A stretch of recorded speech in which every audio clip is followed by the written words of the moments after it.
Okay, fine. right, It's, right. you know. Yeah. Well, that's cool. Okay, so if you could just tell us who you are and how you identify yourself. Sure. My name is Healy, and I am a theater director and the artistic director of Buddies in Bad Times Theater.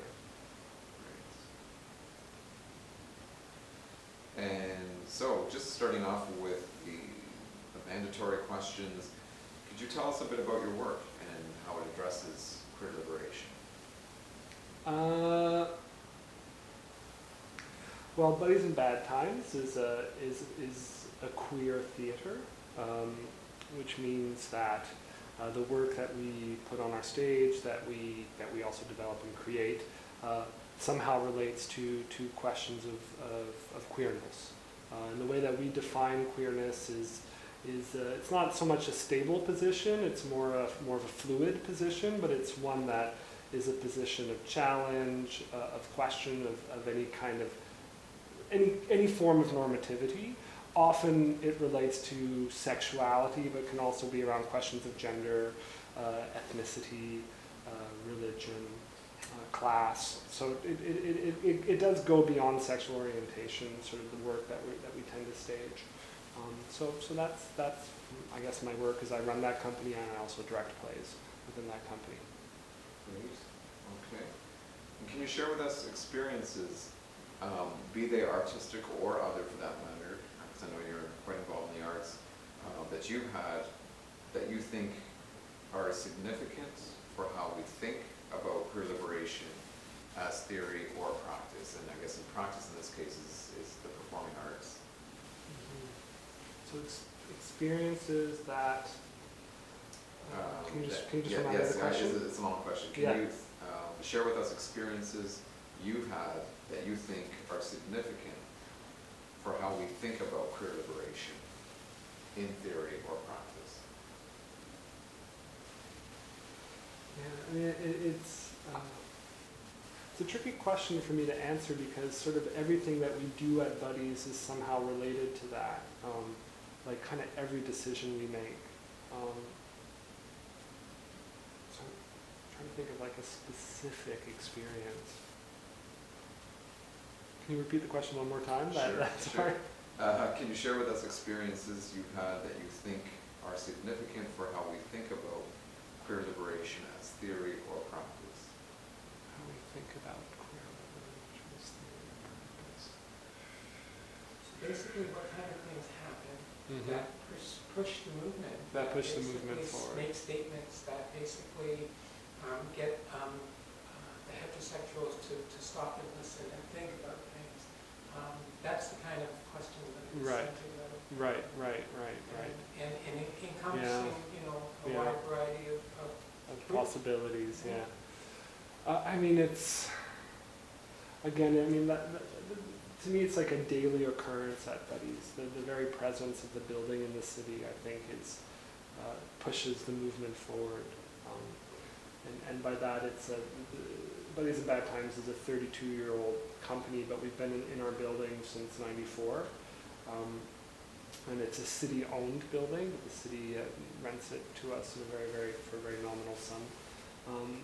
And it's a building in which, like within one given day, you will have our queer youth coming in, creating a piece around queer history, like the bathhouse raids, and then they'll go see a play. They might go see a play that talks about someone who's gone through a transition and sort of talking about a detailed experience around what it was to transition on a stage, challenge and recreate social relationships, and it's an opportunity to perhaps represent what a social ideal could be. And the company Buddies, the building Buddies, is sort of a very, I think, utopian place in that it's completely queer in everything that we do.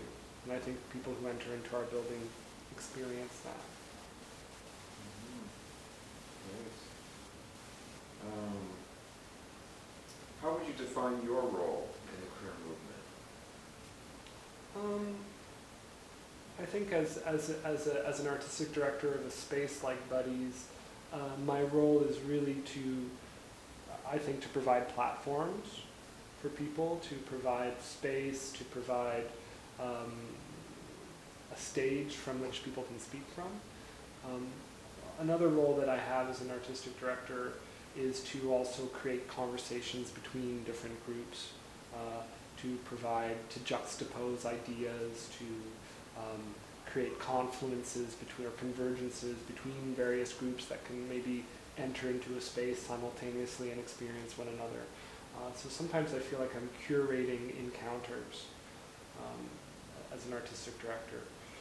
And then another role that I have is more as an artist and as a director is to put forth my own critiques and my own ideas around normativity and, you know, posit my own sort of theories around what is oppressing us as humans through plays, through theater. Great. And so it's that latter point that we're wanting to draw out of you. Sure. Yeah, so I meant to tell you why you were chosen, and Right. that's very much a major reason why you stayed on the list. Okay. It's just because of the work that does get produced by Buddies, Mhm. and the other thing that came up was the times you're quoted in the media spoke to a lot of us. This is clearly a queer liberationist sensibility this guy has. Cool. So that's Mhm. and you were just getting to that right there. So. Okay. And on that point, it leads to the next question around how would you define queer liberation? Mm-hmm.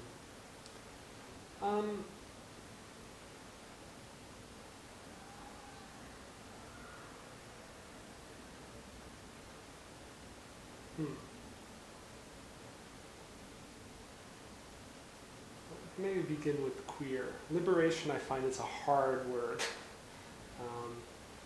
But for me, queer is, what is queer is it's fluid, it's unstable, it's challenging what is normal, or what is considered normal. I was watching this fascinating documentary actually a couple of nights ago, and this scientist, whose name I forget, was talking about how all organic bodies move towards atrophy and sort of self-destruction, that seems to be the normal tendency of things. And that what seems to keep bodies alive is a chaotic particle or an element of chaos that the body needs to fight against and change because of this chaotic element in it. And so it's a bit of chaos theory, maybe the topic of discussion. But I was thinking about that in relationship to queerness at night. I couldn't sleep, and that maybe the queerness in the world is that chaotic element that ensures that all of the entire society's values is somehow moving forward. And so for me, queerness that's why it has to be fluid. That's why in a way it cannot be defined, because I think it shifts according to what the dominant society says is normal, and that it has to shift and that it has to morph. To be the chaos inside the structure that allows the structure to grow and evolve and survive and stay healthy. So liberation I think maybe how would I define liberation? It's very difficult for me to understand liberation.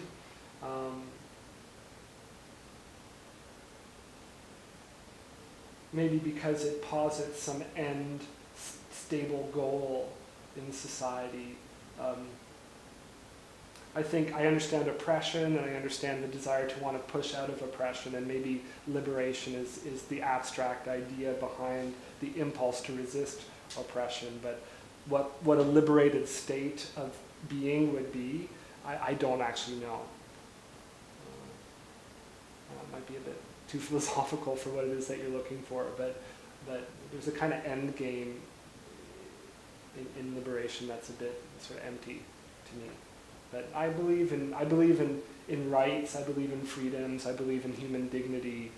You know, those are things that I believe in, and I think liberation kind of speaks to that, to the right to be a free being. That means respect, to have some dignity, to be looked after, to be taken care of if you're sick, to eat, you know, the basic human needs that I get. And I think that perhaps is partly what liberation is about. Okay. So I'm going to go off script just for a bit. Sure. And share with you, this is partly my own thinking on it, what I learned from being in the movement for a number of years, and how... I better go and get power. Okay. I didn't bring it for some reason, so keep continuing, shooting. But if the light goes off, I'm coming back. Okay. And that means the shooting stops, the light goes on. Okay. And this is okay, because what I'm going to say now is going to get edited out anyway. Right. But so part of my training as an activist, I was part of the coalition for 20 years before I formed Queer Ontario, when Coalition for Lesbian and Gay Rights in Ontario dissolved. And part of this process, which was wonderful, we got some incredible feedback from people who did interviews, and this may help you in your thinking, because it's concerning you that if liberation is an end state, if that's how it's being seen. In fact, that's not how I see it. I tend to be somewhat of a realist as well, and I don't know that we're ever going to get there. Yes. And then some of the interviewees were saying, with liberationism, the work is never completed. It is ongoing, it is constant, and it will never be done. And the tension within liberation is when you finally get to where you think you are heading, it becomes mainstreamed, which suddenly causes problems. That wasn't our intent to be mainstreamed, right? Yes. So then, and by the time the mainstream catches up with what we wanted, be it a right that we fought for, and finally it becomes policy, it's legislated, we've already moved on 3 steps forward. And while the media is saying, congratulations, you got it, now your work is done. We're always turning around saying, no, it's not. Right. Like, you know? Yeah. So if you understand, you know, it will always be ongoing. Yes. That's the paradox, rather the irony of this kind of work. Yes. Totally. So if that helps at all, just to understand. Yeah, no, I think that that makes a lot of sense to me. I mean, I totally agree on a practical level that's completely true, that the work of liberation will never be done. But also on a kind of existential level, that part of also liberation for me is around, or at least the ideas behind it, is a kind of a state of freedom spiritually and philosophically. That again, I don't know if it's actually even possible. You know, I think a free mind as well, I think, should be a goal of liberation. But getting beyond the boxes with which we see things is very difficult, you know, because they are the boxes that we've been given, and it's hard. Imagining new possibilities is really hard, and existing in a state of new possibilities, I don't know if seems impossible.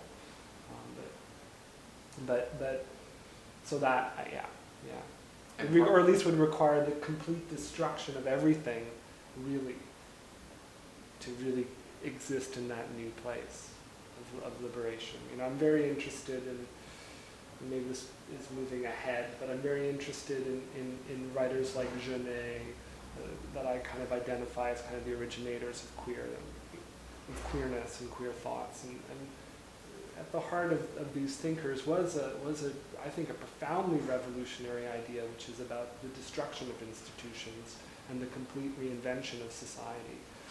That's actually that's the beginning point of liberation. But it's frightening. And whenever we've seen movements that have actually attempted that, what we realize is that it doesn't work, because millions of people die, and the same bloody structures get recreated. You know, so it's an interesting conundrum to be a liberationist. And you mentioned structures before, and I did want to come back to this. I don't have to write this, maybe I can write down structures, but the whole concept, which is quite fascinating, the role that the chaotic piece plays in our lives at a micro level as individual living, breathing beings, to, if you look at the macro picture, in some ways, you know, the queer communities could be seen as one, I wouldn't say the only, but one of the chaotic nerves That's in right. there, right? Absolutely. Whereas the rest of society is very normalized, and you know, but we're this vibrating chaotic nerve that keeps pushing society and stretching it and moving in directions it's not always comfortable in going in. Is that what you meant by that in terms of structures? Did you mean that broad macro kind of heteronormative structure that's been out there? Exactly. I would define the structures through which that queerness relates to as being heteronormative structures, patriarchal structures, but the structures that define the way that society feels that it's proper to behave as. It's the structures that determine our human relationships, that maintain a status quo, that it maintain a kind of power structure. I think queerness is that idea that queers are those people inside of those structures that are challenging those boundaries, that are questioning those boundaries, that are rejecting those boundaries, and that somehow society has to deal with, either through, they can oppress them, they can reject them, or they can try and swallow them and incorporate them into the superstructures that dictate the way that society is organized. But queerness, for me, it's that element of chaos, of instability inside of a very stable world. Mm-hmm. Mm-hmm. I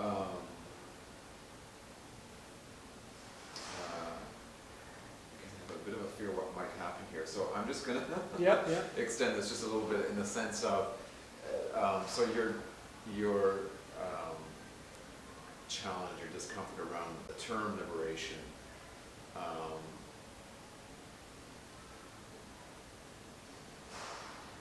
is it better understood to you now in the sense of looking at it with the fact that yes, we are all living in these very powerful heterosexist structures, and like you were saying before, it's not always easy to think outside the box when we're within the structure itself.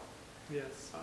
But you know, it has been the progressive people in our movement, be they activists, academics, artists, that have pushed the boundaries over the years to send a message to those of us who came up behind, because we're of a certain generation, you and I, and there were others ahead of us and others behind us, and to open up some of those options and say that you don't have to live your life like this. You know? Absolutely. No, I mean, I think I'm perhaps stuck on an abstract notion of liberation. I think that the movement, like any civil right based movement, has had many successes and has definitely enabled certain portions of a queer population to live more freely, to live more openly, to enjoy the benefits of participating in the larger society and not being, relegated to the margins. Absolutely, absolutely. So, yeah, that can happen. That can happen. But, for me, the prime example of marriage, in terms of this may be actually not relating to your question at all, so we can talk about marriage another time. Actually, I'd love if you went with it, because it's a major example that comes up around liberation, so right. Go with it. Yeah, I mean, I think, so the marriage question, I think, maybe what I'm trying to talk about is what queer liberation can offer the world. And so with marriage, I felt that was a perfect opportunity. It's still shooting. So marriage was a perfect opportunity for society to re-examine the structures that or at least the values that support certain bonds between people. So, for example, I think of marriage as being a completely useful organization of human relationships, where two people can say, look, I'm going to financially support you if something happens to you. We're going to work together to build a greater, bigger patrimony. Like, all these things I think are actually really positive things. Kind of my issue with it is, why is it only based on romantic notions of love? For me, there's no reason why two brothers shouldn't be able to enter into some kind of economic, legal relationship about supporting one another, or a mother and a son, or... When that happened, right. In fact, I would go so far as to say we were sidelined, right, by activists who were just gung-ho on their agenda. Yeah. And that was very disappointing, because I think that was a real missed opportunity that we could have entered into a much larger debate. Totally. With society, not just amongst ourselves, all of society. Absolutely. Right? So I totally agree. I'm so glad you spoke to that. It was very articulate, so that's great. Yeah. Maybe just one last thing to say about queer liberation before we move on is I think I fundamentally believe that the queer liberation is really about liberating society. It's not about liberating queers. In a way, I feel like queers are the liberated ones, because queers, as we understand them, are people, or at least how I understand the queer population, is a population of people who have chosen to live out their own desires, despite the fact that maybe society says the way that you desire is wrong. And so they've chosen to live them out anyways, and in a way that makes them liberated of sorts. It's those that haven't given themselves permission to activate their own inner desires that are the ones that need to be liberated. And I think society tells us that it's wrong to do what you want, and in all kinds of ways. So I think at the heart of the queer liberation, it's not about, here's this group of marginalized, in my mind at least, here's this group of marginalized people that want to be a part of the bigger whole. I think it's about a group of people saying, the bigger whole, you need to be more like us, because I think you're probably a lot more like us than you maybe admit to yourself. And wouldn't it be better if all of society just allowed themselves to just be a bit more free with their own inner desires? If that makes any sense. That's beautiful. Yes. Many people have said that statement, and it's so true. Yeah. Very We consistent. have to liberate the others. Yeah. We are liberated. We're the liberated ones. Yeah. And I hate this talk about, who's normal. We're the normal ones. You're not normal. Yeah. Well, I agree.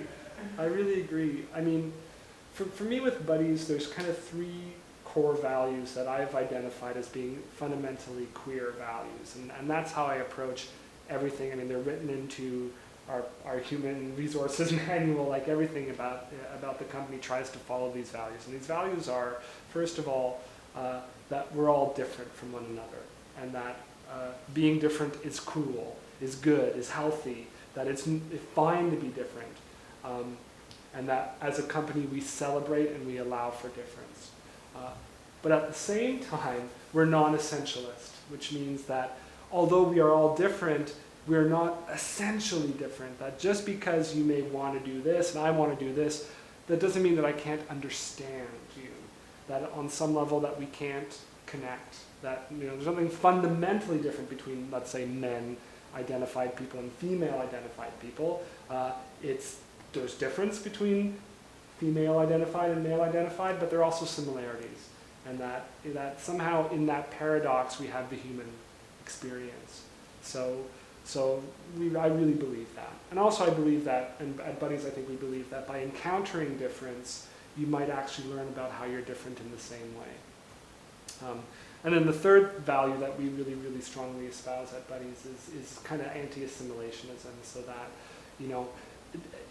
it's not about, like, if you have a marginalized group of people, it's not about the marginalized group of people like adapting themselves to the status quo. It's about the status quo altering itself in order to incorporate the marginalized or the different. And so, you know, we do that. How it expresses itself at Buddies is around, you know, really providing platforms for people to speak from their own perspective, to provide dramaturgical support or artistic support that really gives people freedom to say what they want to say on their own terms, as opposed to, okay, you want to make a play about this subject? Well, this is how you make a well-made play, and then you sort of co-opt the voice. You know, so we try to give as much space as we can for people to speak in their own way. I mean, those are the values that we follow at Buddies, and I really fundamentally believe in those. You may have already moved into the last question around that's mandatory, and that is, how is queer liberation expressed in your activism art theory? Casey, you may have just described how it's expressed based on those three core values at Buddies. Did you want to elaborate any further on that? Again, how is queer liberation expressed in your art? You know, in numerous ways. I mean, I think those are what I just outlined were sort of values. I think there's also aesthetic principles, and of which there are many, and those are constantly changing depending on what the dominant artistic form is. But I mean, I think camp is a way that theatrically queer liberationism is expressed. We at Buddies, I think we have a history of really fucking with ideas around what good art is, what good acting is, what a good play is, like really challenging kind of, I think a way that queer artists challenge the norm is through challenging artistic norms and artistic taste, and really trying to enter into a conversation with what good art is supposed to be, and really challenging those notions of taste and goodness, which are tied to normativity, which are tied to questions of class and privilege as well. So it's subversive through form, artistic forms. Okay, that's great. Okay, we're going to move on to your questions. You chose one under history. Okay. And that is, what can queer liberationists learn by looking at our past? Well, I guess I chose that question. I guess I was interested in talking about what we can learn from our past, because I actually just directed a play by Jean Genet, The Maids, and I purposely chose that play to open our season because I really felt that what our community right now, perhaps in Toronto, is lacking is a bit of sense of history and a sense that ideas around queerness have existed for a long, long time, and Jean Genet for me is a queer hero. And what can we learn from a history? I think is one a history where what I see in a lot of historical queer figures is a real enjoyment and pleasure in being an outsider, and a pride in being an outsider, and finding actual strength in being an outsider. And saying that actually, by being an outsider, you're given a perspective that is liberated, because you don't have to live by the rules. You know, and if you say, hey, you don't belong, that means that you can do anything and be anything. When you're said you belong, it means that your trajectory in life is very prescribed. So I think our history, although, you know, Jean Genet, for instance, was writing at a time where, you know, gays and lesbians and queers didn't have access to the same kind of civil rights that perhaps we do in Canada right now. His perspective and his relationship to his outcastness was one that I think in many ways was more liberated, because it afforded him that perspective and gave him that positionality where he could really critique society. And I think that's valuable. I think that equality doesn't mean sameness. Equality means difference for me. Is saying, you know, just because I'm different doesn't mean that I can't be equal. And me being equal should not be contingent upon me being like you. So I think maybe our history can really remind us of that as we move forward as a community. You just struck something for me. I'm going to go off script a little bit here. Sure. The concept of equality has been critiqued quite a bit. Yes. And so there's huge swaths of our movement here in Canada as well as in the US, that are caught up in that, in the sense that they have, Ideas of equality. yes, ideas of equality driven by that word, and it becomes Yes. their basic theme, and people are critiquing it on the very basis that you just mentioned, and sometimes I find, it doesn't get into semantics, but I think to myself, if we are going to celebrate difference and not try to fit into the norm, as you were saying before, but allow the rest of society to make room for difference, be it us or others Or for that others, matter, then are we arguing for equity as opposed to Right. equality? Mm-hmm. And some people can agree in terms of definitions, and yet I've had even others come very much from that first wave of liberation saying, but liberation even goes beyond equity. In terms of not What only, is beyond equity? yeah, it's almost like with equity, you carve out spaces for people. So you have, say, the norm, or Right. you have big space for the norm, and then Yes. you tolerate or whatever. You make spaces for equitable purposes. The disabled, the queers, the seniors, the children, the Yes. different needs they all have. And I think that liberation is saying, liberationism is even beyond that, where Yes. you're in a real state of creativeness. You are creating a society that doesn't bog itself down with equality or equity. Right. It's Right. that freedom Yes. to live and breathe freely amongst ourselves in a way Yes. that's not inhibiting. Yes. And that's what you just stated. Yeah, I think that I kind of get that. Yeah, I get it. And Yeah. that's really what queer liberation is really all about. Yeah. We don't want to fit in. We want to be accepted to fit in. Yeah, We want to fit in with how we are and how different we are. We That's want right. that to be accepted. that's right. That's more what queer liberation is. Yeah. Yes, we want everything you have, as well as the Sure. fact we want you to accept us the way we are. Yeah. So that's what you're saying. Yeah, no, I think that's what I'm saying, yeah. Your work. Yeah, no, absolutely. I also think just to add with that idea of acceptance and of having, equal access to things, I think it's important that, for me, that queer liberation also allows you to change as a person. That who I am right now in this moment may not be the same person that I want to be 5 years from now, in terms of my identity, not in terms of my job or whatever, but literally the way that I conceive of myself.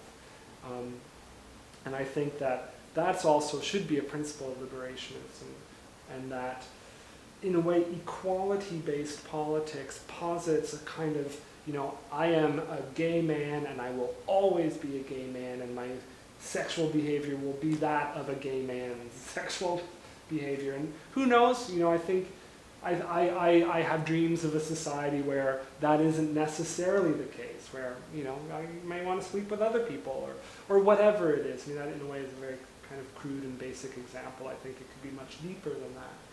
But that equality politics can reinforce very, very rigid boundaries and real kind of binary concepts of being and behavior that I think to me is not part of how I understand queer liberationism to be about.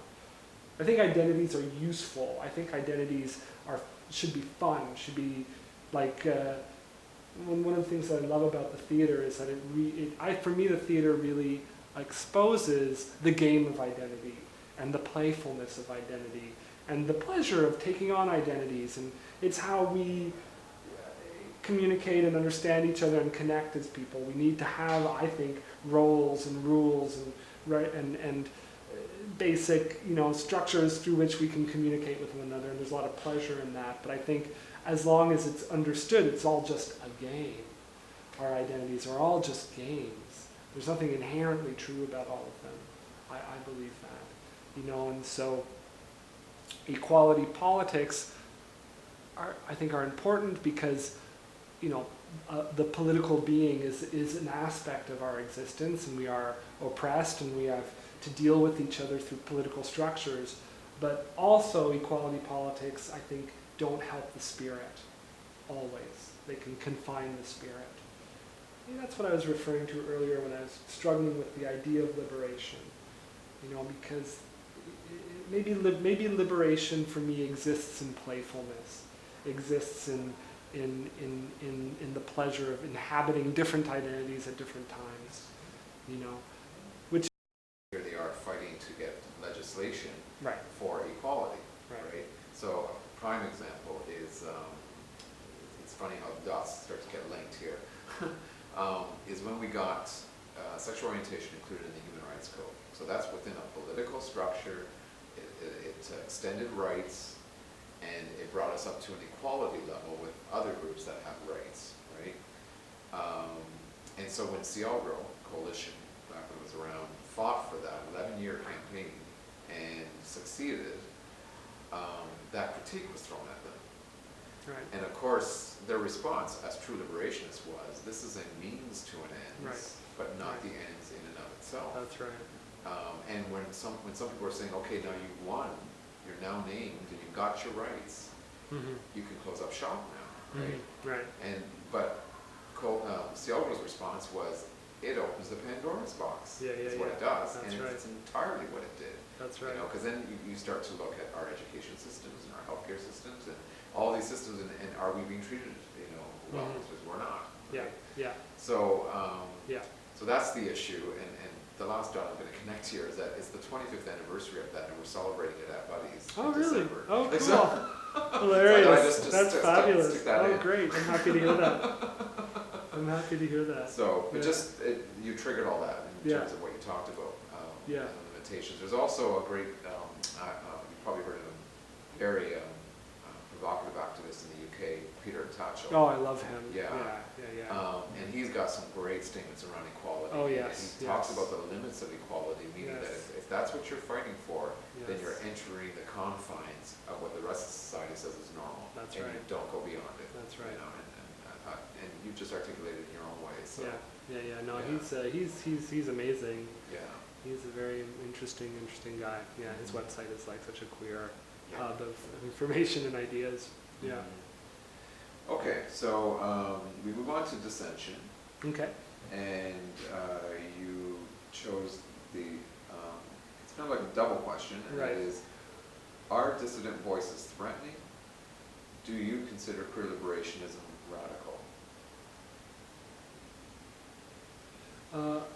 I certainly consider queer liberationism as radical. It has to be, or else it's not. I don't think it's queer or liberational. It has to be radical, and it has to be radical in that it, I think, advocates like complete reimaginings of being, of identity, and of social structures. So it's completely radical at its core, and will always be radical as soon as perhaps a goal is achieved, and maybe in terms of a kind of equality-based question or pursuit. Once that's achieved, okay, now how do we radicalize that? You know, it's a process of endless radicalization.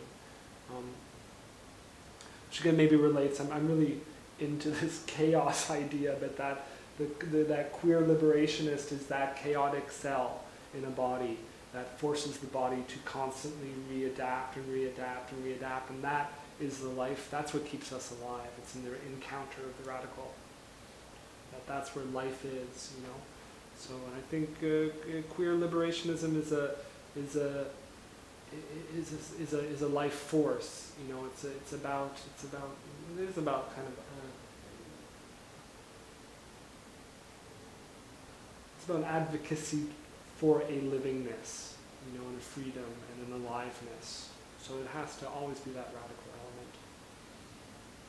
I don't remember what the first part of the question Yes, is. and the first Dissident. word, yes, and that is, are dissident voices threatening? And of course, voices could be activist type voices, academic voices that push boundaries, artistic voices Yes. that challenge an audience. Does it have to be threatening as opposed to non-threatening voices?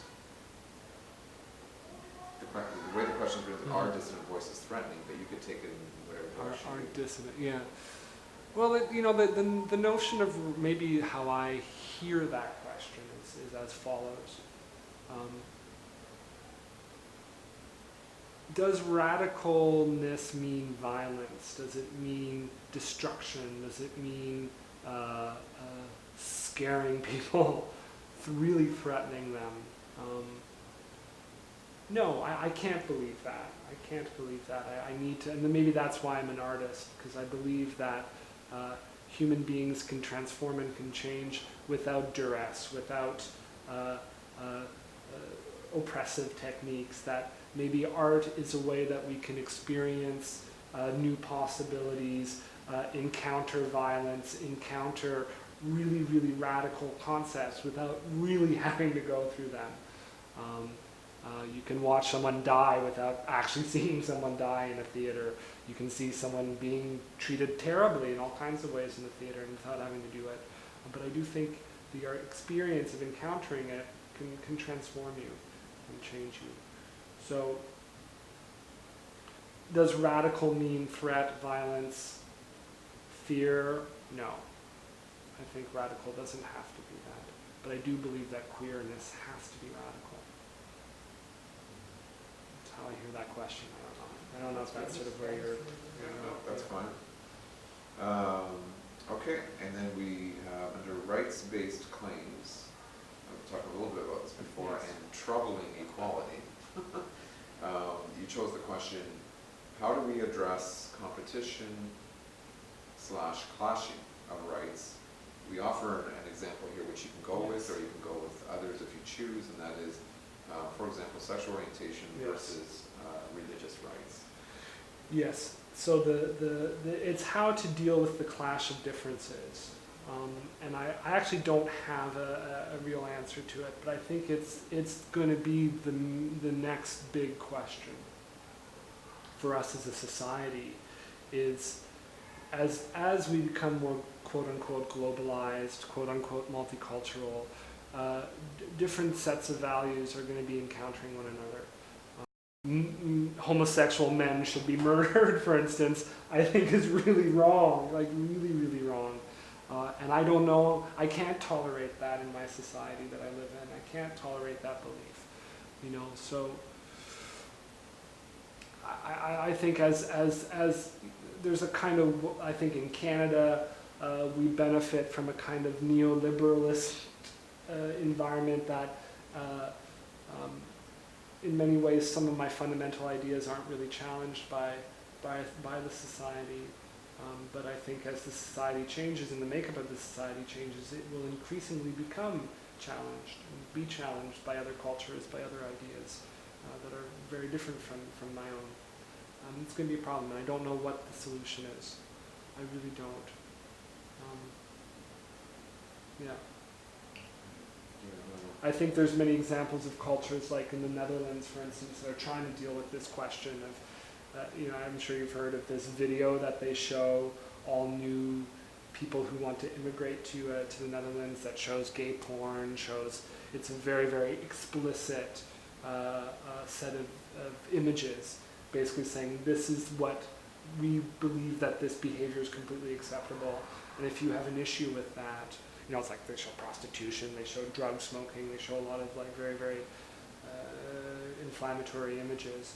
And basically to say, like, if you have a big problem with this, you're immigrating to the wrong country. That's a very problematic process. I don't know how to deal with that. You know.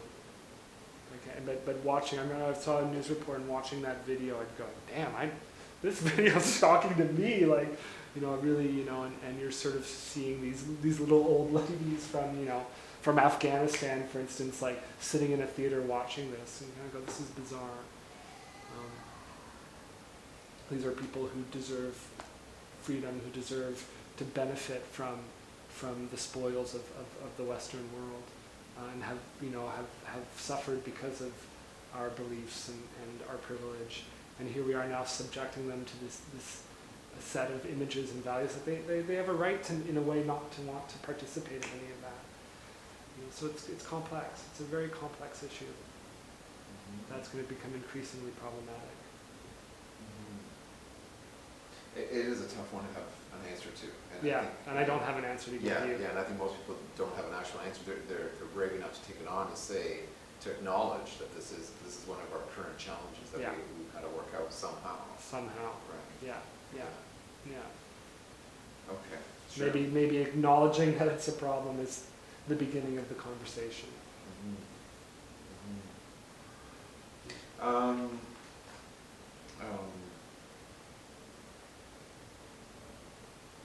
Yeah, no, maybe it doesn't fit there.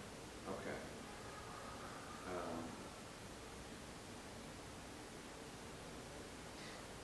Maybe it does. Give me a second. I'm remembering, so it wasn't this past, summer of 2010, you were one of the people amongst a number of us who stood up in that very controversial time when Pride made some decisions, which I think a lot of us, even though we disagreed, understood structurally why that happened.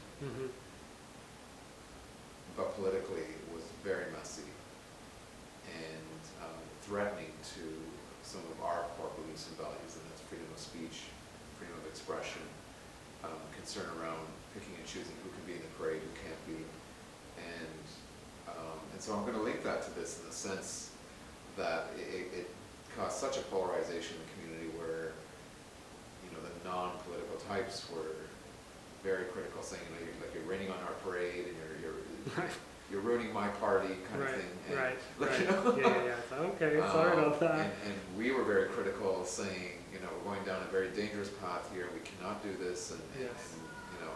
So I don't know if there's any thoughts around that in terms of, you know, it's almost like, did our movement make all this movement to get to that? Yeah. You know, like. Yeah, it was that. So the moment when you know, when Quaya, Queers Against Israeli Apartheid, were banned from the parade, I thought was a very dark moment for the gay and lesbian movement. Anyways, I don't know about how the queer movement even fits into Pride, to be completely honest, but definitely for the LGBT movement. It was dark in a few ways for me. It was dark, first of all, obviously, because this notion of depoliticizing Pride is a very bizarre notion. I don't even know what that actually could possibly look like. Doesn't mean that Pride can't, like that political action can't be fun, can't be celebratory, can't be many things. It doesn't have to be dry and angry, but it is fundamentally a political thing, Pride. But it was also dark for me in terms of what it did to the community and the polarization within the community. And I have a bit of a thing about this a paranoia around the notion of divide and conquer, of kind of sort of what I saw going on a little bit during that time was manipulations by several kind of different agendas, kind of manipulating a community and creating a lot of polarization in order, I think, to disintegrate the movement, or at least the feeling of community. And I really believe that community is essential, and that I'm always disturbed by polarization of any kind, because to me it's also unqueer. And there are certain voices that emerged out of that time where, you know, saying things like, well, to be queer is to believe this. And right away I go, whoa, wait a minute. That ain't queer, in my mind. You know, queers don't tell people what they think or believe or how to be. Like, that's, and that has a place, I think, in Pride, for sure. I will say something else about freedom of speech, and this is where the tricky thing, and I don't mind this going onto the camera, because in a way I do practice censorship in a space like Buddies, right? There are, like, if, let's say, a pro-life organization wanted to host an event, a fundraising event at Buddies, I would say, I'm sorry, I don't think you can, because it's not what we're about at Buddies, you know? And you can do it anywhere else. There's lots of other places in the city where you can voice this opinion, but I just don't think it's fair or right, or it doesn't connect with what we believe in at Buddies. And in a way, that is a form of censorship, you know, and I have to acknowledge that. And maybe it ties to what I was talking about earlier about this encountering of difference and the problematics of that. Because there are certain beliefs that I wouldn't put up, and wouldn't allow in the building. You know, because it's not what the building's about. You know, and I need to own that. So yeah, there's this weird gray area. Maybe you're doing the opposite. You're liberating. Well, that's what I like to think. I like to think that's what I do. But you know, if they could easily, let's say this fictional pro-life, I don't know why they would want to do it at Buddies, but let's say if they did, they could easily say you're censoring us because you allow all kinds of organizations, including Quaya and others, many others, to have fundraisers, to have events in your space. You say you're about difference. You say that you're about encountering different opinions and allowing those opinions to kind of have their place in the world. It's true. You know, that, like in a very, maybe in a dumb way, but in a way it's true what they're saying. That critique could be true of this fictional situation. Yeah, and I think it speaks to core principles that we carry, that in some ways do define us and do clarify what we stand for and what Yes. we're comfortable with. And that are kind of cut and dry in some ways. Yeah. So even though, you know, you've articulated so well the importance of change and transformation, and you know, and that's what liberation means to you, and even in anti-oppressive terms, emancipation, right? Mm-hmm. Those are all fluid things that are a process, they're developmental, but sometimes when we're challenged by certain things, we go back to our very core. There are some basic fundamental things, ideas, yeah. Principles Yeah. that we don't shift on, because That's right. that's our basis, that's our foundation. That's right? our foundation. So those ideas are definitely out there. Right. Okay, and the last question that you had chose under today and tomorrow, the theme, is a queer liberationist movement intergenerational? It has to be. I think it absolutely has to be. For many reasons, I think that the queer liberation movement has to be intergenerational. A, because I think it's historical. I think it is a historical movement that has a long history, and that many of the ideas around queer liberation exist in the bodies of those who are elder. So I think the survival of the movement has to be about intergenerationality. I also think that the mixing of ages and generations is a queer idea. I think that a critique that I may offer, like kind of the gay community, is that it's a very ageist culture and really likes to segregate generations. And I think that perhaps part of the queer liberation agenda or idea could be about getting away from this kind of segregation of the ages. I think it's a real problematic aspect of a lot of kind of mainstream gay culture. And at Buddies, we really, there's many ways that we try to create connections between elders and younger people. There's all kinds of activities that we do that facilitate conversation and dialogue between generations. I think that's so important. And also the theater by its nature, I think, is about reawakening the past, whether it's a text that was written a couple hundred years ago and doing it again live. And it's really, I really feel like with the theater, I'm always engaging in a dialogue with the dead in many ways, or at least with voices past, and trying to reanimate what was said once before, you know. So yeah, it has to be intergenerational. The other thing that I will say about maybe this question of generation and queer liberation, I think that, you know, the AIDS crisis really, I think, decimated a lot of, I think, the major thinkers in queer theory. And I think one of the, like, I think the movement suffered a huge blow, because I think a lot of the thinkers died, and a lot of the activists, a lot of the core. I think, you know, the kind of the 70s, the early 70s was a kind of flourishing of ideas on every level, on art, philosophy, politics. There's a lot going on, and the queer theorists, a lot of them got AIDS and died.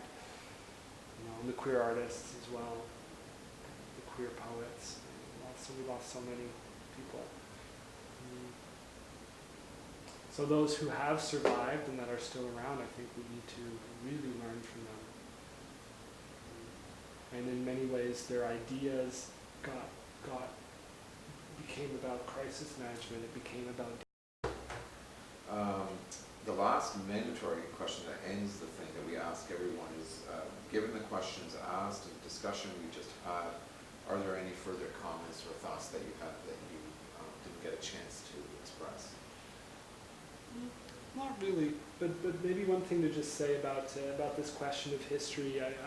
In the Buddies brochure this season, I put down a quote by Kundera, which I really believe is so true. And what he writes is that the struggle against power is the struggle of memory against forgetting. And I really believe that very, very strongly, that if we don't remember where we've come from, what we've experienced, the people and the ideas that pushed us forward, we're doomed to just falling back into the places that we were before. And our history and our memory as a movement, as a people, as a community, as a culture, whatever, is extraordinarily important. And we want to forget. Society, it's a natural tendency is to forget. Is that the movement towards forgetting and atrophy is what constantly it seems to be what nature wants us to do. So we need to tell our stories. We need to remind ourselves of our heroes, honor our heroes.